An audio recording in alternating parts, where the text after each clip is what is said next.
How to log in your account on Discover Bank. Are you guys facing issues to log in into your account on Discover Bank?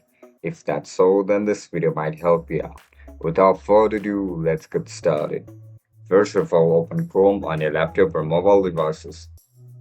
Once you open the Chrome, now search for Discover Bank. Once you enter the Discover Bank website, you can see this option for login. You are looking to log in into your account, right? Look at the top right corner of your screen and click on login. After you click on login, write down your registered email and password. Once you write it down, click on login. If you don't know how to create an account, then make sure to check out our guide on how to do it. And that's it, guys.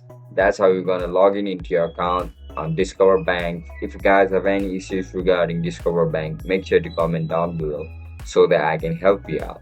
I'll catch you up in the next one. Bye bye.